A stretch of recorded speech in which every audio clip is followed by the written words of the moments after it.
জেলের ভাত না খাওয়া মানুষ এখানে বোধহয় খুঁজে পাওয়া যাবে না। আর যদি দুই একজন পাওয়া যায় তারা খুবই ভাগ্যবান। তারা হয়তো দেশেই ছিলেন না, এই জন্য তাদেরকে জেলের ঠিকানা খুঁজতে হয়নি। এরকম একটা প্রেক্ষাপটে আমাদের এই সংসদ গঠিত হয়েছে। আমরা জেলে ছিলাম, আমাদেরকে জেলে রেখেই একটা আমিডামি নির্বাচন হয়েছে। আজকের এই সংসদটি গতানুগতিক কোনো সংসদ নয় এবং স্বাভাবিক ধারা এটা গঠিত হয়নি। এই সংসদ বিশেষ একটা প্রেক্ষাপটে গঠিত হয়েছে।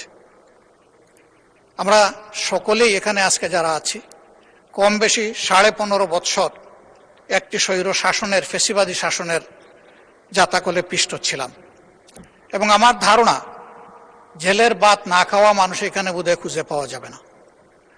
আর যদি দুই একজন পাওয়া যায় তারা খুবই ভাগ্যবান। তারা হয়তো দেশেই ছিলেন না, এই জন্য তাদেরকে জেলের ঠিকানা খুঁজতে হয়নি। এরকম একটা প্রেক্ষাপটে আমাদের এই সংসদ গঠিত হয়েছে। এটাও ঠিক 15.5 বছর ধারাবাহিকভাবে এই ফ্যাসিবাদী সরকারের বিরুদ্ধে আমরা লড়াই করেছি, সংগ্রাম করেছি, আন্দোলন করেছি, কিন্তু সেই আন্দোলনের কোনো সুফল আমরা হাতে তুলে নিতে পারিনি।